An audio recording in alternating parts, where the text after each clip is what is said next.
मेरे साथ स्पिरिचुअल गुरु supreme court का जजमेंट में पवन सिन्हा साहब जुड़े हुए हैं। एक मिनट रुकिएगा, मैं उनसे कुछ अहम बातों पर चर्चा करना चाह रही हूं। और पवन सिन्हा साहब, आपकी हर बात का एक महत्व होता है, हर बात एक महत्वपूर्ण होती है जो आप कहते हैं। मैं ये जानना चाहती हूं कि काशी विश्वनाथ के महंत ने जो कहा है कि ज्ञानवापी का शिवलिंग 12 ज्योतिर्लिंग की जगह पर है, दूसरा ये कि तुरंत पूजा ना की गई तो काशी में संकट आ सकता है, इन बातों में सर कितनी सच्चाई है?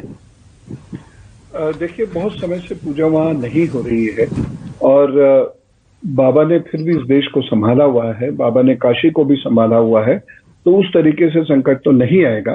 लेकिन चूंकि उनकी अपनी आस्था है, उनका अपना प्यार है बाबा के साथ, इसलिए वह इस प्रकार से रूपक का प्रयोग कर रहे हैं। दूसरी बात जो मैं यहाँ कहना चाहूंगा वो ये कहना चाहूंगा कि देखिए, औरंगजेब का फरमान है बाकायदा, और उसके बाद कोर्ट की पुरानी प्रोसीडिंग्स भी हैं और कोर्ट की नई प्रोसीडिंग्स भी हैं।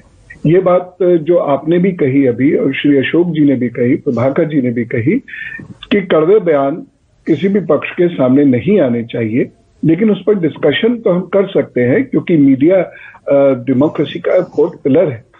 तो हमें बिना किसी कड़वे लफ्जों के इस्तेमाल के उस पर डिस्कशन जरूर करना चाहिए।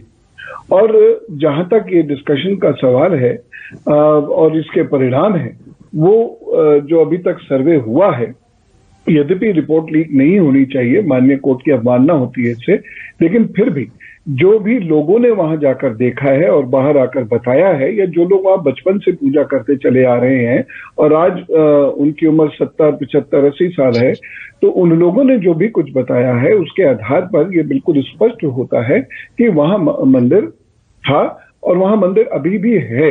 तो वहां कुछ डेबरीज पड़ी हैं जिसके ऊपर वक्फ की जमीन के राइट्स के बिना ही एक स्ट्रक्चर खड़ा किया गया और उसको ज्ञानव्यापी मस्जिद अब बोला जाता है।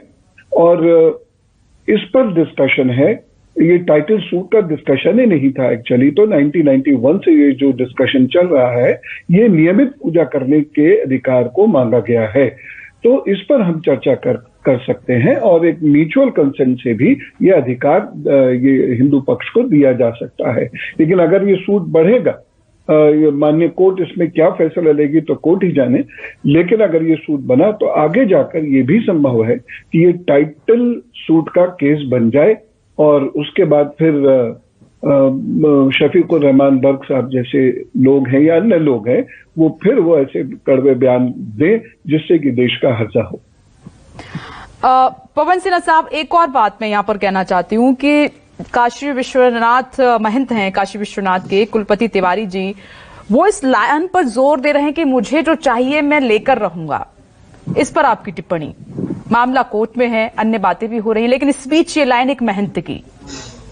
जी, जहां तक तिवारी जी का प्रश्न है, जहां तक मैं उनसे 2 बार मिला हूं, तो वो विद्वान व्यक्ति हैं और ये उनकी आस्था है, ये उनकी भावना है जिसके आधार पर वो ये कह रहे हैं। लेकिन अब किसको क्या मिलता है ये तो माननीय कोर्ट ही निर्णय लेगी। तो मैं या कोई भी व्यक्ति इस पर ये नहीं कह सकता कि मैं इसे लेकर रहूंगा।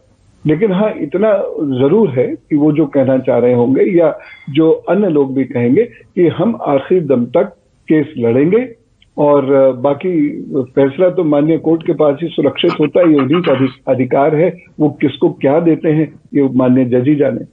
पवन जी, एक छोटा सा सवाल और मैं आपसे करना चाहूंगी। जो शिवलिंग मिला है उसके मूर्त को लेकर, आकार को लेकर सवाल है कि शिवलिंग ऐसा नहीं होता है जैसा दिख रहा है, कुछ लोग इसको फव्वारा भी बता रहे हैं। देखिए, फव्वारा तो वो निश्चित रूप से नहीं है, क्योंकि एक पत्थर के ऊपर एक स्ट्रक्चर क्रिएट किया गया है और जिसमें वो पेंच लगाए गए हैं और उसको फिर साइड से उस स्ट्रक्चर को स्ट्रेंथ देने के लिए सीमेंट वगैरह भी कुछ लगाया गया है। तो फव्वारा तो वो नहीं है। रही बात शिवलिंग की, तो देखिए 12 ज्योतिर्लिंग में से कोई भी ज्योतिर्लिंग एक दूसरे से नहीं मिलता। तो जितने भी ज्योतिर्लिंग है सबके अपने अपने आकार हैं। जैसे केदारनाथ का जो ज्योतिर्लिंग है वह बाबा का ज्योतिर्लिंग यानी विश्वनाथ बाबा का ज्योतिर्लिंग नहीं है, मल्लिकार्जुन का अलग है, सोमनाथ का अलग है, तो ये शिवलिंग है।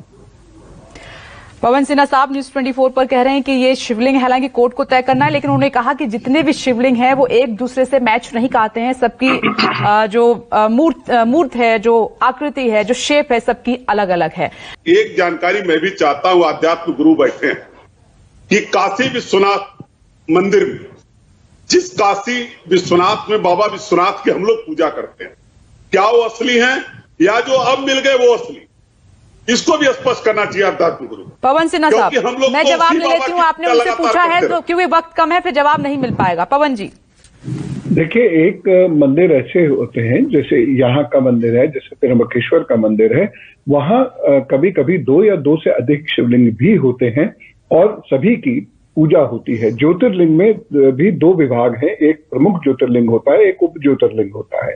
तो यहाँ पर भी इसी प्रकार से है कि एक प्रमुख ज्योतिर्लिंग है और बाबा विश्वनाथ के लिए तो हम ज्योतिर्लिंग का ही प्रयोग करते हैं। 12 ज्योतिर्लिंगों में से एक है और उसके बाद एक उप ज्योतिर्लिंग अथवा शिवलिंग होता है। तो दोनों की ही पूजा होती है, नियमित पूजा होती है, दोनों के ही महंत होते हैं और दोनों के ही अपने विधि विधान होते हैं जिससे पूजा की जाती है। तो ये बिल्कुल संभव है कि एक ज्योतिर्लिंग उधर पूजित हो रहे हो और दूसरे ज्योतिर्लिंग इधर हो, जिनके ऊपर 1669 के फरमान की वजह से मंदिर तोड़कर मस्जिद कीर्ति निधि जी, अब बहस मत कीजिए, सुन लीजिए, उनके शब्दों का कुछ महत्व है। अगर आपने सवाल किया है तो सुन लीजिए।